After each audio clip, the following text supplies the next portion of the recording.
Malam Keen, everyone. Welcome to the show. This is Social Hour. I am Deece. What is up, guys? Thanks for coming back for another episode. I know I was gone a week, but I'm back. Thanks for being here. If you like what you hear, tell a friend, guys. Real quickly before we get into it with the show today, where I'll be, if you listen to this the week it comes out, I'll be at the Dallas Fan Fest October 4th and 5th in Dallas, Texas, Slingin' Kill Stand. And we've got some other conventions coming up in Beaumont, Texas, Schertz, Texas, and a couple stand-up comedy shows. Go to deececomedy.com and Inferno Comics. Check out all the stuff going on. And Kill Stand number 3 coming in hot, guys. We're almost there. I know it's taking a little longer than I thought, but we're getting there. So we appreciate you hanging in. And to everyone who's read it and sending us nice messages, and just can't wait for number 3. We appreciate it. So yeah, this is we don't have a guest today, guys. It's just me. I wanted to get on here and kind of have a little powwow, a little conversation about what is going on in the world today, and so much more. Last episode, we were on the heels of the Charlie Kirk assassination. I promised you guys I would come on and talk about that a little bit, and we're gonna today, as well as a couple other things. I'm gonna really just kind of, it's maybe a little different than what I may normally do on these shows, but yeah, I'm just going to get started and see how this goes. So I was actually getting ready to record a podcast when the news on Charlie Kirk's assassination came through. Actually, when the news that came through originally was just that he had been shot. And initially the news kind of was just that he had been shot in the arm, is what I first read. It didn't seem very dire. It seemed pretty simple. It seemed like, crazy assassination if someone tried to shoot him, but yeah, it's going to be okay. And then I got off the podcast and the reports come through that he had died. And what happened after was, in my opinion, a nexus point in our timeline, a real breaking point, a divergent timeline that really is going to change things exponentially and drastically for all of us, for the worse. And it's going to expedite things that have been coming down the pike pretty quickly, and potentially maybe is part of the master plan. I don't know, but I was no follower of Charlie Kirk. I was no huge fan. I think a lot of things he said made some sense, were common sense, were common decency. I think a lot of the things he talked about were maybe too far conservative for me. Although I will say that most of the sound bites that people are using as ammo against him online are out of context or truncated to be weaponized, as opposed to if you were to take the breadth of that entire clip from what that sentence was clipped out of, you're probably going to find something that seems a lot less crazy, a lot less divisive, a lot less charged. And this is going to be a little rambling today, but this is part of the problem, is that we as a society have come to the point where there's no nuance. There's no reading past the headline. There's no looking into anything. It's just, someone posts a meme about quoting something someone says, and it's taken as the gold standard for eternity, which has become very dangerous because it's allowed everyone to be fooled and misled and walk down a dark path and brainwashed. And I'm not saying specifically one side or the other, because it happens very, very much so on both sides. And this is so it's kind of the unfortunate place I'm in as a moderate, as a libertarian, as someone who probably sits, center left, center right, depending on the day and the topic. And, even that is the type of thing that's considered a pejorative now, is, being willing to look at both sides, having ideas on both sides. They centrists are the people that, you can't just sit on a fence. You can't make a decision. No, I have made a decision, and my decision is that I will not be complicit with a rigged and game system that we have been forced into, to choose between two candidates that do not deserve the position, are not qualified, and do not have America's best interests in mind. That's what I've decided. I think everyone else is foolish for deciding that they're willing to go along with whatever their party shoves down their throat, and this lesser of two evils thing. I mean, goddamn, the Democratic Party hasn't even let their constituency decide who's going to go to the primary since, God, probably Obama's first term or second term. So you're talking about someone, they haven't really had an option since 2008. But I digress. I'm getting sidetracked here. So when I saw that Charlie Kirk had been killed, it was my first instinct was, wow, that's sad. It hit me in a way I didn't think it would hit me, because again, I'm pretty cold, heartless son of a bitch. And I'm no stranger to making crass jokes or off-color jokes. I'm all for that, that freedom, and that is going to be a talking point of the day. I'm all about that. I think you should be able to do that, and I've done that.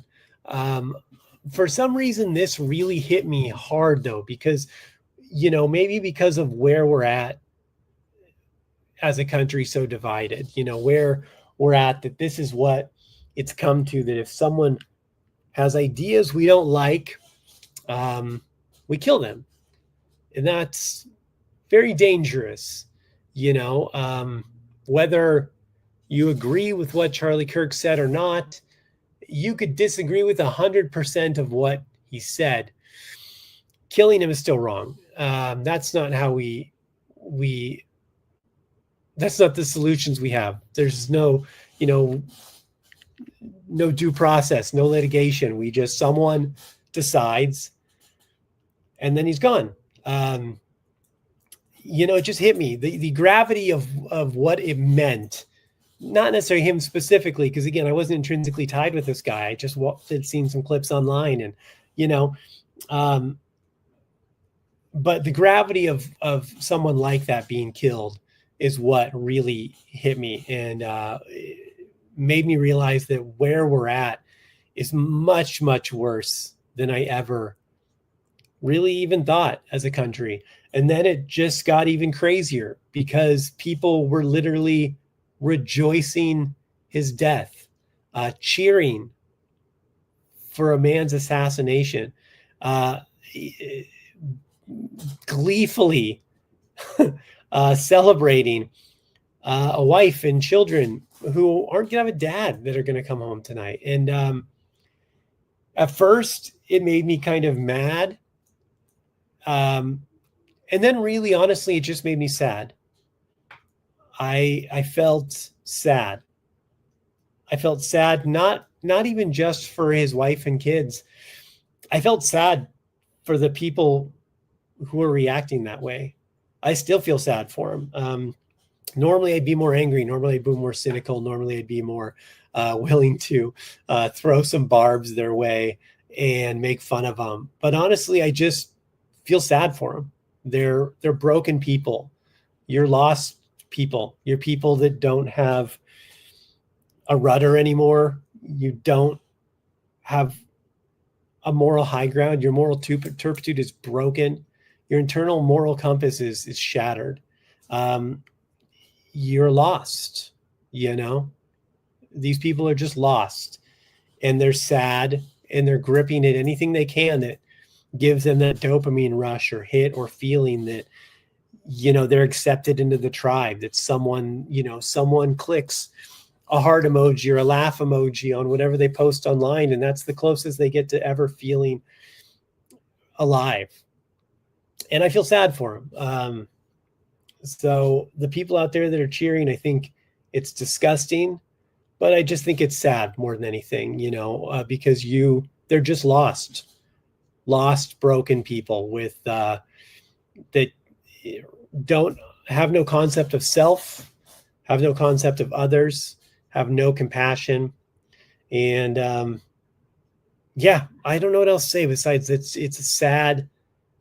they're sad, broken people.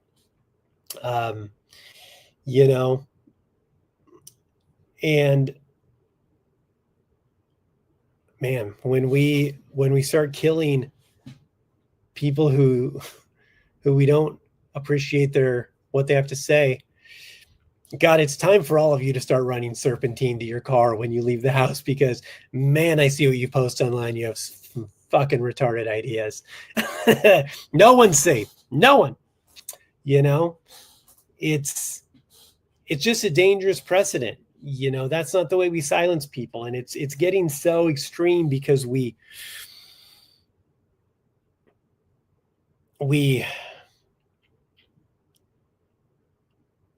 started weaponizing language. We started manipulating language and changing it and weaponizing it.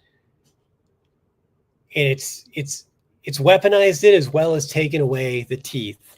When everyone's a racist, when everyone's a Nazi, when everyone's a fascist, just because they don't agree with you, they don't 100% think your way is the best, then what? Then all of a sudden they're the worst, and what? We get to kill them because we don't agree with them, because they don't agree with us. Charlie Kirk was not inciting violence. He was inciting open dialogue with college students, with the next generation, with people who may or may not agree with him. And I think that open dialogue is the only way we move forward as a country. You've got to be able to look at other people and speak to them. I look at a guy like what's his name? Daryl Davis. He's a black blues singer. Grew up in, the 50s and 60s. The guy he's familiar with racism. He's familiar with Jim Crow laws. He's familiar with bigotry. That guy will tell you what those things are. That guy knows what those things mean. That guy spends his time talking to legitimate members of the KKK, asking them why they do what they do, not killing them, not shooting them, not attacking them, having an open dialogue with them to understand why they do, and let them know, not that they're wrong, just to understand them, to listen, and to get to know that person, that core, what's inside of them. When he's had over 100 Klan members relinquish their robes, turn over their robes to them, and rebuke their ways. And that's amazing. That's the real way we change things. Not shouting people down, not censoring people online, not shooting people in the fucking neck and then celebrating it.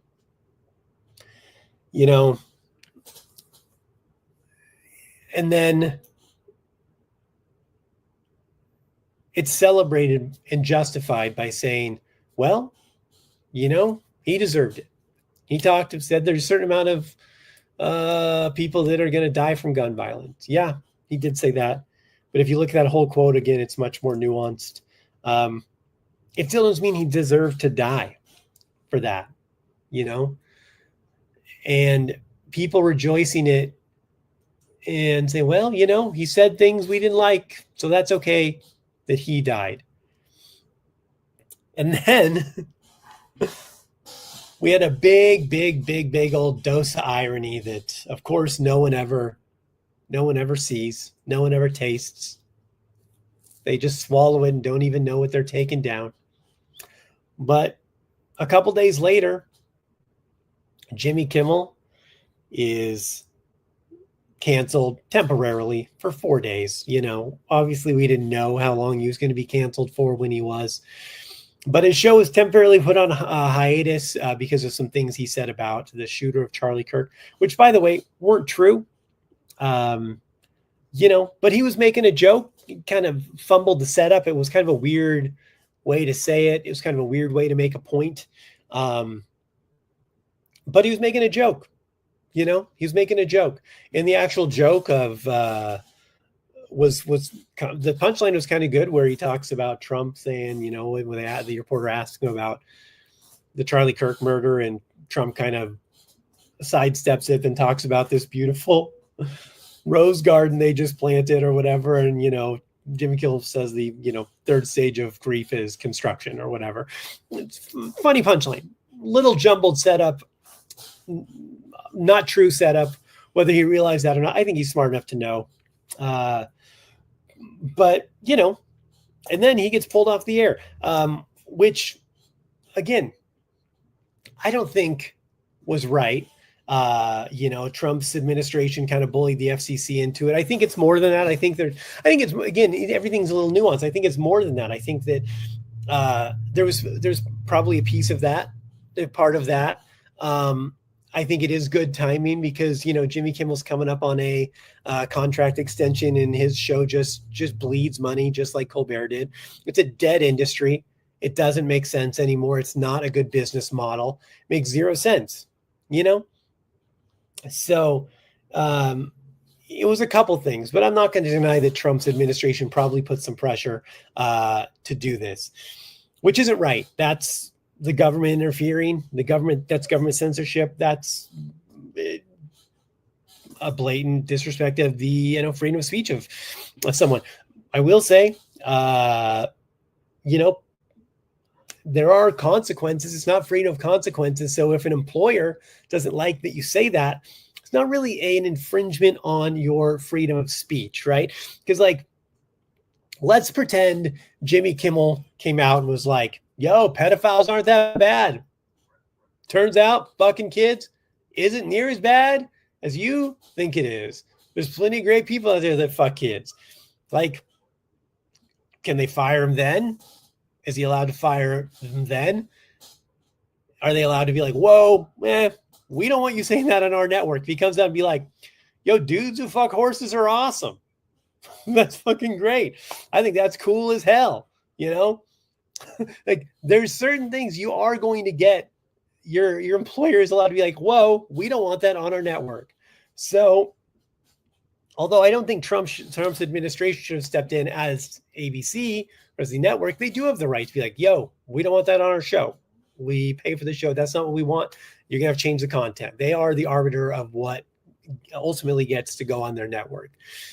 The real irony, though, was everyone who was cheering about a man getting assassinated was up in arms about a guy, a shitty TV show they don't even watch, getting canceled for 4 fucking days.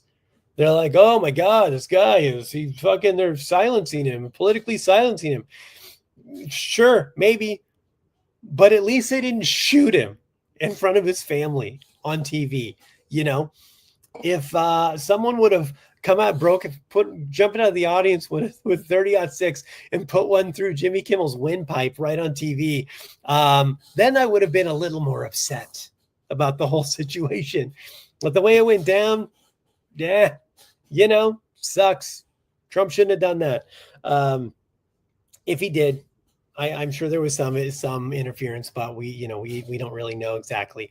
And this is all very, again, also ironic, because Jimmy Kimmel was the very person who cheered when Tucker Carlson got pulled off the air, cheered when Roseanne Barr got pulled off the air for saying things that the network didn't like.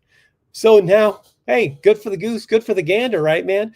But everyone's mad because this is a guy they like. Now it's a guy doing it to them that they don't like, Trump, And this is where people just don't see the bigger picture, can't see beyond their own fucking just feedback loop. This is a guy who is more than happy to talk about how people who didn't get the vaccine during COVID should not get medical treatment. We should just let them die. That sounds like hate speech to me. I mean, that seems as bad or worse than anything Charlie Kirk ever said, letting a large portion of the population just die, thinking they should die because they didn't want to take an experimental mRNA jab that didn't work, that they lied to us about, that people have gotten sick about. Like, this is the I'm going to keep hammering this too. The real crazy part about this is all these things are provable now. What they lied to us about COVID, the vaccine efficacy,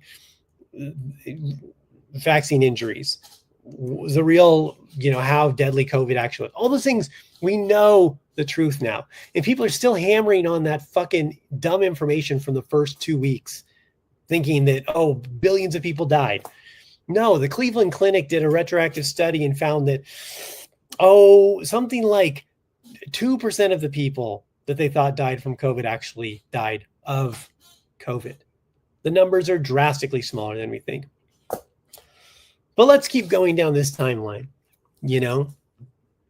because also we're talking about a group of people that were enraged about Jimmy Kimmel getting booted off the air, when also they had zero problems with the myriad of things the Biden administration did to suppress information online.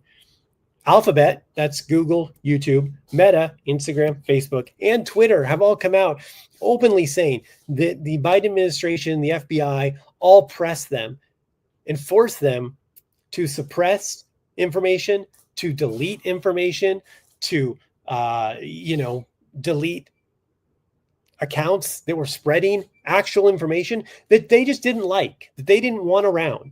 Information they considered malinformation, which shouldn't even be a fucking word. Malinformation is information that is real, but we think that could, stir people up. So something that's real that might piss you off because they're fucking you. That's what this is. The Biden administration did a myriad of that. They suppressed right-wing voices on all platforms. They suppressed the Hunter Biden laptop story, which did change the course of the election. Whether it was enough to ensure Trump didn't get elected in 2020, I don't know. But it was market. They actually put a number. They were able to determine a certain percentage that it changed the course of the election somewhat. So this is not new. This is things that they did, and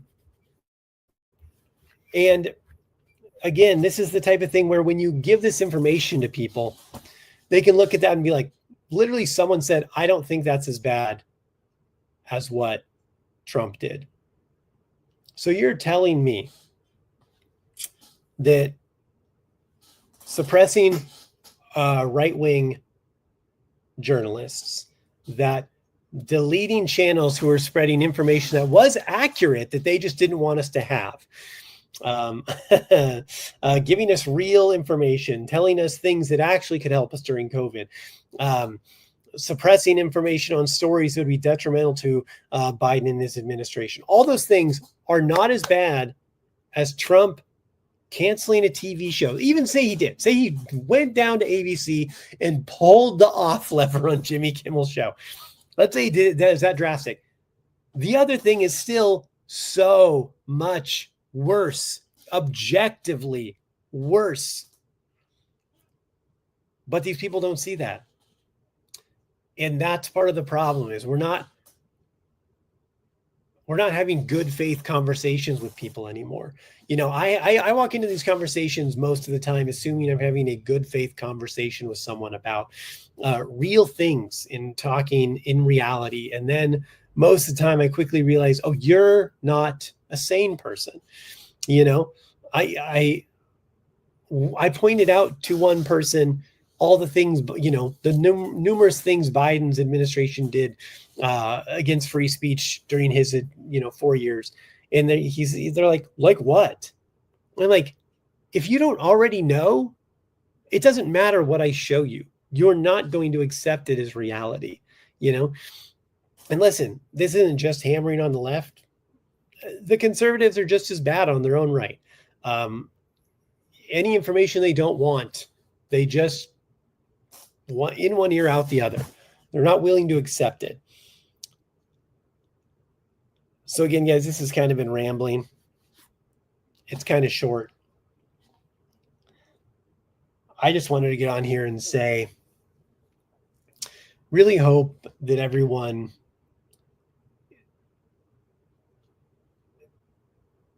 just starts looking inwardly a little more and starts looking, maybe that makes you start looking outwardly a little differently at the people around you, that they're not all Nazis, they're not all fascists, they're not all socialists. They're just people trying to survive, and they're scared and they're lost, and they've been brainwashed by a system that is designed to brainwash you and control you, and it's working. You're letting it work. Stop letting them pit you against the people next to you that will be the only people that may help you as this life goes further into crazy land that we're spinning into. We are on the precipice of things that I don't think people really understand as far as it comes to the way our free speech is going to be controlled. Things that look dystopian, Minority Report Future Crimes division is not crazy anymore. Look at Palantir, Peter Thiel. They're working with Palantir. They've got an algorithm that combs the entire internet. Private messages, use Signal, doesn't matter. Encrypted, good luck. They can get into any of it, and it combs everything, throws it through an algorithm, and if they think any of it is dangerous, they're going to come knocking on your door. And they know where you are. They know where you are. They know where we all are. Facial recognition technology. They've got us all on our cell phones, addicted to our cell phones. We've got tracking tags they put on all of us. We all just bought in. So it's going to get crazier. It's going to get more dangerous. And those people who you're putting your faith in, who are in charge, do not have your best interests in mind. Bernie Sanders doesn't, AOC doesn't, Trump doesn't, Gavin Newsom doesn't, Marco Rubio doesn't. None of them do. They're all criminals. None of them care. It's them fighting against us. Find a way to connect with the people around you. They're the ones who matter. So anyway, I'm sure we'll talk more about this some other time. Do some research, man. Look on some other websites besides MSN or fucking Newsmax. I suggest antiwar.com. That's a good one. Look up some independent journalists. There's a lot of ways you can get some information, but get offline, unplug. It's no way to communicate with the people around you. Go to real life, talk to people in real life, have conversations with them one-on-one, not through a keyboard to a fucking emoji. So anyway, take care of yourselves, guys. I'm out of here. I'll see y'all next week. We've got some guests coming up again, and episode 500 is coming in a couple episodes. We're going to do something cool. I still don't know what yet, but it will be cool. All right, guys, go to DeeceCounty.com. Check out everything going on across the network, live shows, etc. Inferno.earth for all the comic book stuff. Kill Stand number 3 coming soon. And that's it, guys. For the social hour, I have been Deece. Thank you very much, and we will see you all next week.